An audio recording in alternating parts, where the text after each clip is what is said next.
Yo, yo, yo. Welcome back. Brandon Smooth TV. Back at you with another review. Hey, y'all. We got Power Book 2 Ghost Season 2 popping off. Now, as we know, the season cliffhanger, we left off with Tariq killing Jabari. Jabari figured out who he was, and he may have information that can get him locked up. We also knew that, of course, Tasha went into witness protection because Tommy tried to roll up and smoke her ass. I'm talking about old school 1994 game banger style. I love what they were showing what happened in the previous season. That crazy motherfucker Tommy tried to kill me, so that was crazy. Tariq knew he needed to get his mother to safety. He ended up making a deal with the agents. Now, episode 1 kicks off with Tariq, trying to be somewhat smart, knowing he needed an alibi for last night, so he was at his grandma's house when we wake up. And he lied and told his grandma that, I've been there all night, so he got an alibi for the shooting. Now, the grandma was drunk as fuck. She didn't even remember shit. We'll get more into that later. Now, this alibi could hold up as long as the sister don't end up squilling or saying, no, Tariq wasn't here. Because the grandma, I don't know how credible, her being an alcoholic, her testimony would be, or memory. Now, Monet wanted to get out of the game. We switch over to Monet. Yes, he Drew over there on the right. After getting shot, Drew got shot, but the way Drew got shot was stupid, y'all. Drew got up during a gunfight, and he got hit with a stray. Should have just stayed down. I understand maybe he's trying to be the man. Maybe he was trying to help. I don't know what he was trying to do, but nah.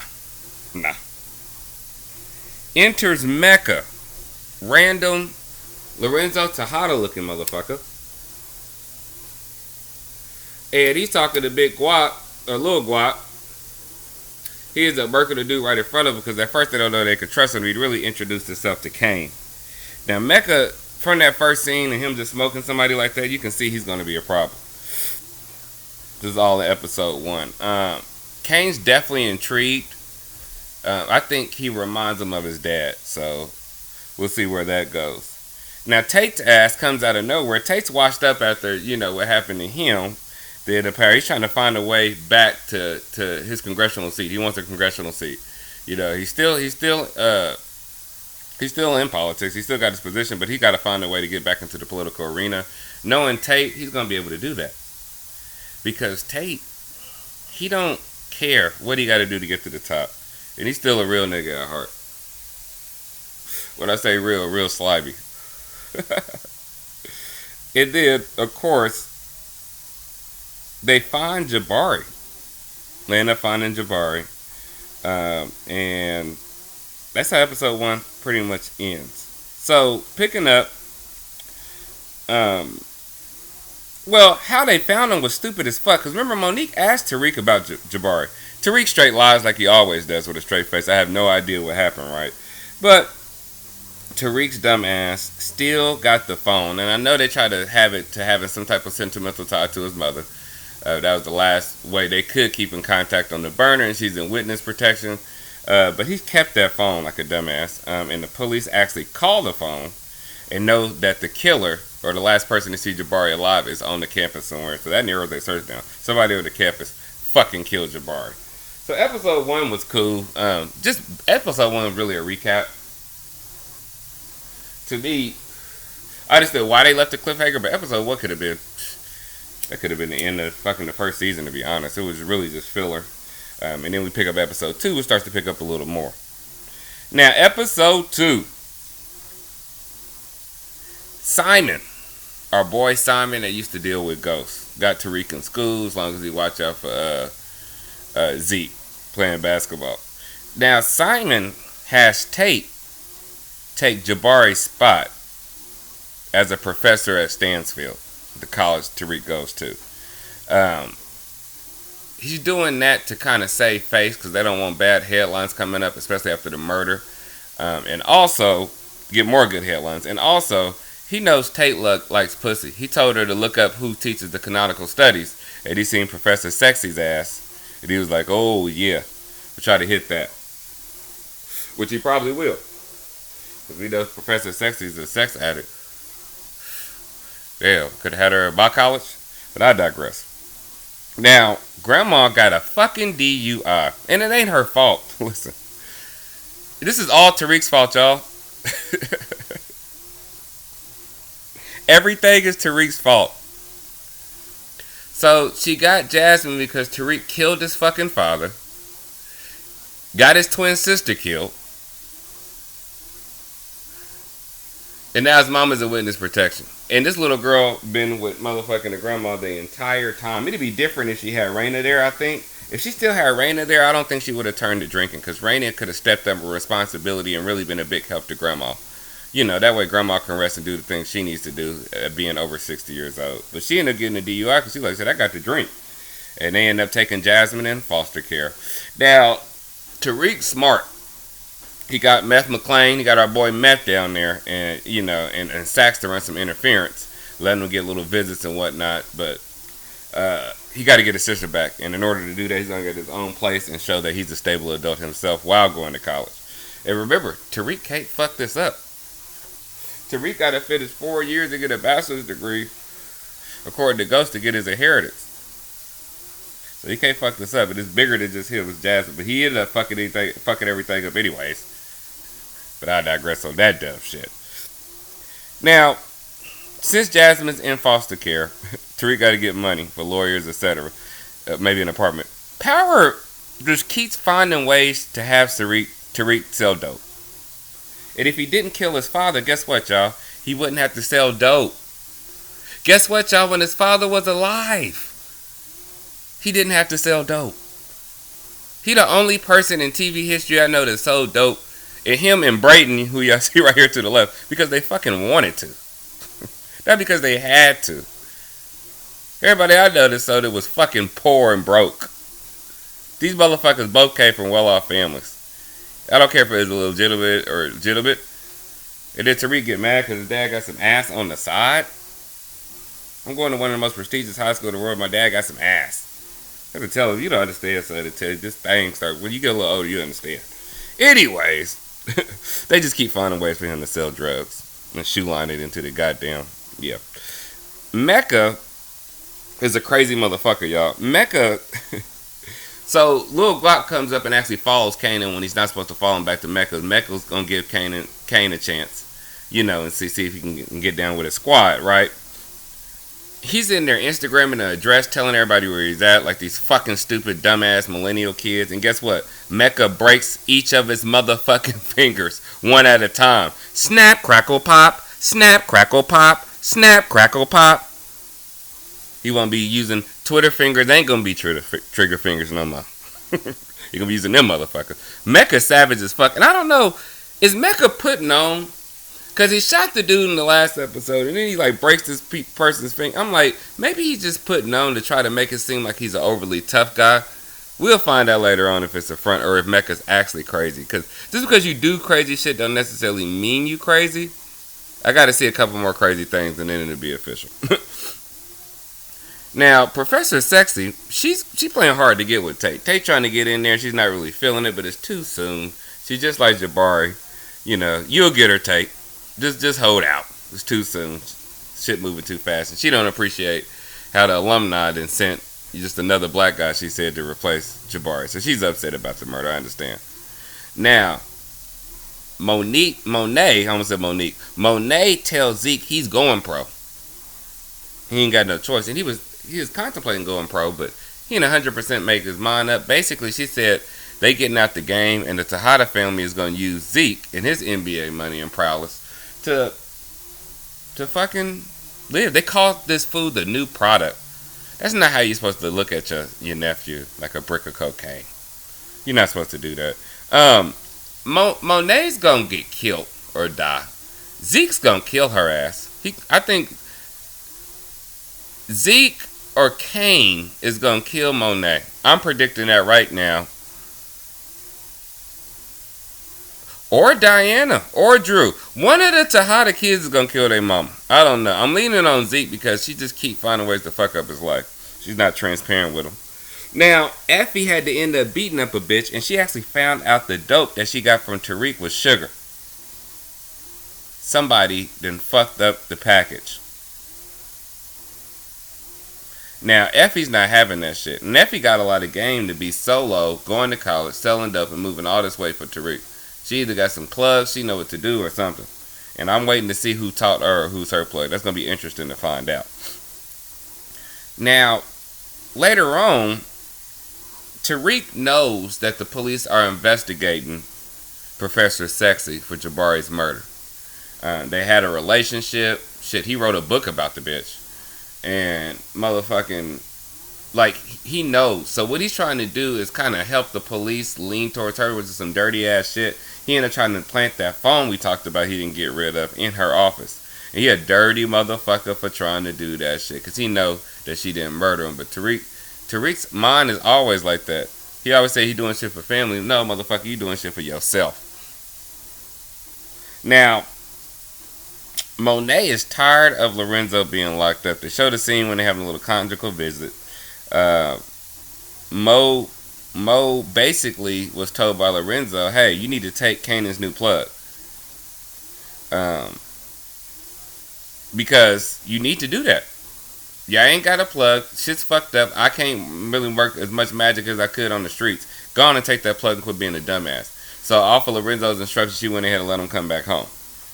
Now, Diana goes to Effie's goddamn dorm room, and she'd say, look, teach me the game. Teach me how to sell drugs. Even though her mama was supposed to, that's the whole point. I don't know. But she wants to go to school and sell bricks, move weight like Effie. She knows Effie is smart as fuck. And we find out Kane actually replaced them bricks with sugar to get back into the family, knowing that since he made that work tainted, and then he would come with a new plug, he would be the savior, and that would be his way back into the family. Now, Diana ends up looking at him, and she asking Drew questions and asking about when did Kane get this new plug and this and that, and she finds out that, Kane actually tricked them and did that bullshit. Now, Zeke later on getting it in with one of his fucking groupies, whores, he ends up getting taken in for question for Jabari's murder, and the hoe got it on camera. Talking about you better not hurt him. I think she was just fronting really to get a TMZ Instagram moment, dirty bitch. And then episode 2 basically ends off with Monet and Mecca meeting up. They had a signal of him knocking over trash cans when they was kids, so he knocked her trash cans over, and they ended up meeting at one of their favorite food spots. And we find that they used to date. He is super soft for her. His whole tone changed up from breaking motherfuckers' fingers and shooting people. Why didn't he tell her he was the plug? That's the big question I had, because I'm like, nigga, if you the plug, just tell her, I'm the plug. I'm the motherfucker that Kanan's got is me, motherfucker. You're going to be working for me. Shit. And we find out his name is Dante, so that's how the episode 2 ends. Now, rolling into episode 3. Episode 3 pick up, y'all. And this is where I start getting hyped. Tariq rolls up on Tate at one of them high-class political upscale parties. And Tate's a motherfucking fool. He was all professional at first. He was like, yes, gentlemen, I know that young man. Let me speak to him for a moment. And as soon as he grabbed Tariq and walked past, he was like, what the fuck are you doing here at this event, little nigga? Get the fuck out of here. But now Tariq needed him. He needed him to get access to his sister. So Tate wants the congressional seat, and in exchange he made a deal with Tariq, to help him get his sister back. Now, he knows that Tariq is friends with the fucking Westons. Braden's his best goddamn friend. And what he's going to try to do is have Tariq get some dirt on one of the Westons that's running, Dayboy. So if he gets some dirt on him, he can use that to blackmail them into getting the congressional seat. Tate's a slimy motherfucker, y'all. He's going to figure it out. And I think his show Influence, but they keep name dropping. They done said the name Influence like 7 times in the last 2-3 episodes. It's going to be good. It's going to be a good show. It's fucking Lorenz Tate. No disrespect to nobody we're looking at on the screen right now, but Lorenz Tate outact every motherfucker of this new generation. Sorry, y'all new. Shit, I ain't seen you in enough shit. Now, Monet has Tariq and Kane actually squash their beef. even though they got Jabari's body on their hands and they already cool. So they act like they squash their beef, right? Then Monet takes off, and then Kane takes off, and Tariq is just sitting there. He was like, all this shit, all the work I moved, he was like, I can't even get a motherfucking ride. I'm like, Tariq, you were in college, nigga. I had a car by college, motherfucker. You need to figure something out, nigga. The fuck you mean you ain't got no ride? You better be Ubering. Think of Ubering bricks around New York, y'all. Lifting. I digress. Now, Mecca introduces him, Kane, to Self. Self is somebody in his family, his right-hand man, and it happened to be Self's birthday. Now, Self end up bringing up, because Kane, they got some hoes up in there. There's some hoes in this house. There's some hoes in this house and some thick-ass Lord. Anyways,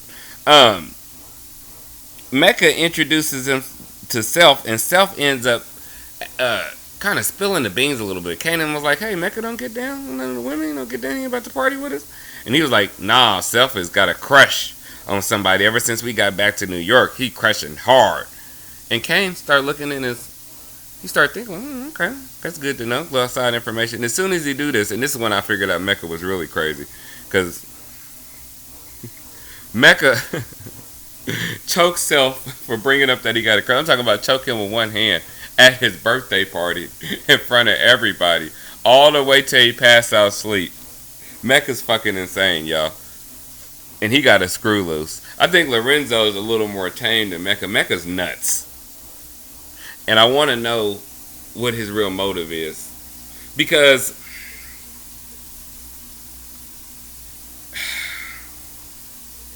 Mecca, to me, he seems like somebody that's coming back for revenge. Almost like somebody that was unpopular. He said he wasn't the man he was supposed to be, but now he's the man he's supposed to be. Coming back for revenge on all those classmates, on fucking Monet, everything. He seems like one of them characters. We're gonna find out, and his story's gonna be a good one. I'm glad they brought that in. We needed that energy. Now, Detective Asshole, the white dude, he got Zeke's dumb ass in the hot seat. He's interrogating Zeke for hours. And he's trying to get him to crack. Y'all see how that shit go. Now, Zeke says, I don't know. I did nothing, man. Let me call home. Man, let me call my auntie. Long story short. Look, the detective got Zeke there for hours. He's questioning him, right? And Zeke says he doesn't have a relationship with Professor Sexy, Carrie Milgram, right? Then he got her number saved, and she's blowing him up while he's sitting there with the professor. Got her name saved under Carrie. If you're knocking off one of your professors, you need to not even have that number saved. And he said he wasn't with Carrie the night of the murder, which Carrie told Detective Asshole that she was with Zeke. So now it looks like she's lying. That's going to be fucked up. Now, Kane thinks Brayton gonna fuck up the drugs. Kanan know that with their little deal they got some little fucking QR scan code where they gonna put the dope in some fake bricks on the roof and it open up like a safe and then close it. And they trust everybody to put the right amount in there, and then they come back and get the right amount of drugs. And nobody's gonna snitch about that shit. That should have been where y'all put y'all stash with the QR code, period. You should have went old school, because they said they ain't gonna have to sell no drugs and have mules do it. But that's sketchy, because as soon as somebody get caught up, they're gonna be like, oh, Brayden make this shit. It's right up here. And take the police right to the shit. Or the teachers. That was dumb. Now, Kane thinks Brayden's gonna fuck up the drugs with all this shit I just named going on. And Mecca's actually watching them the entire time. And he told Kanan, in order to get Tariq, since you hate this motherfucker, you need to get Brayden in your pocket. Once you get Brayden in your pocket, you're gonna be good. And this is definitely gonna cause a rift between Tariq and Brayden. I can see Brayden later on telling Tariq, fuck you, I can go with Kane. Now, the detective asshole met Carrie to talk about interrogating Zeke, and he said he gonna breast both of them motherfuckers. This is one of them police that's not gonna stop. He is obsessed. I don't know if she broke up with him or let him off into that beautiful black African jungle and then just cut him off, but this dude is pissed. He fucking don't like Carrie at all, and he's gonna pin this murder on her or Zeke. He don't give a fuck what he gotta do. Now, as he's telling them that he's gonna arrest her in the office because he came up to the campus, Tate's ass is listening the whole time. Now Tate has influence and leverage that he's going to use because Carrie's going to need some help to get into the motherfucking draws. Now, there's a scene where Diana goes and visits Lorenzo, her dad, in the goddamn prison, and they're talking, and she's basically telling him everything that's going on with Monet, about her brother getting shot, and they speak in Spanish. So I think, Diana, we see in this episode that she actually goes and she's going to do her best to try to get him out of jail. Now, Monet's ass met up with Dante, aka Mecca, and she dirty for going out on that day. She knows she married. But I guess they got some type of arrangement because she was fucking with Ramirez, the other police officer. I don't know. All I know is he took her on a motherfucking helicopter ride. Rented out a whole restaurant. He's going to get them draws. He already got them. After the helicopter ride, he got them. This whole time she's out and about getting wined and dined as she said she needed, Zeke's calling and calling and calling. Now, Lauren, who we see to the right of Tariq, of course likes Tariq, and he kind of been playing off to the left, playing off to the right. She's getting tired of that shit. So he tells her to come with him. I'm going to show you what I'm doing. And he took her to go see his little sister. Now, she's going to give him some of that good. Because, women love emotional shit. And see that he's there for his sister. Yeah, he's going to do it. Now, before they release Zeke, the police found Detective Ramirez's card. This dates back to the first season, then the third, fourth episode or earlier. And now, of course, the detective, since Ramirez is dead, he's going to definitely think Zeke has something to do with it.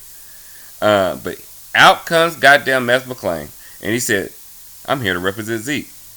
Now, Mess going to do that media spin shit because there was reporters outside. And he spent the media as he was supposed to. And Monique got him on out of there when she finally came to pick him up. Zeke is mad as fuck. And remember I said he might kill us, ain't he? Or fuck her up or lead a family or something? He's on the verge of doing that in the next couple of episodes. He might go with that white dude who gave him the card that's a talent agent and just move forward. We'll see, y'all. Now, Kane told Brayden to leave the bag. I wouldn't have trust Kane to do that shit. But Kane said, look, I can take this work and get 2, 3, 4, 5 times the amount on the streets than the rich college kids is playing. So he takes the bag and Brayden trusts them to see if they can go into business and kind of cut out Tariq. Now, Monet, we know, is mad as fuck for Kane killing Ramirez. As he said, if this shit comes back on this family, you will never get in and your daddy can't even help you get in. So Kane is banking on Tariq to have this shit go away, but we'll see.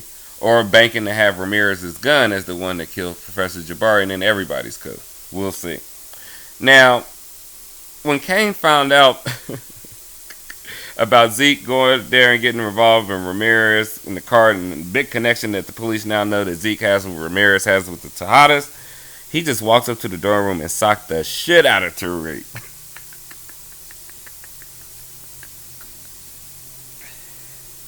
Yeah, he needed that. Kane, we know, is manipulating Brayden. He pulls up with the strippers, gives him his money, say, look, come ride with me. You your own man. Tariq ain't your boss. And he's eventually going to manipulate Brayden. I can see that happening. Now, Sachs found out, talking to the little chick he's sleeping with at the district attorney or whatever police office they at, that they can actually get Lorenzo out of prison because of some sloppy work that was put in to get him arrested in the first place. Lorenzo's going to get out of jail. And when he does, this is going to be Mecca versus goddamn Lorenzo. Last but not least, Tariq finally sets up the LLC under Brayden's name, which I thought was stupid. They two connected. And that Western name can only go so far. But Tariq's kind of smart because he's setting everything up under Brayden's name for everything fall back. So they can say it was fucking Brayden. But then Brayden could always flip and say, nope, it was the black kid that's selling all the drugs. I don't know shit about that. So it's heating up. I enjoyed episode 3. Of course, I'll be back with the reviews faster. Did have a tragedy in the family. Don't forget to like and subscribe, and peace.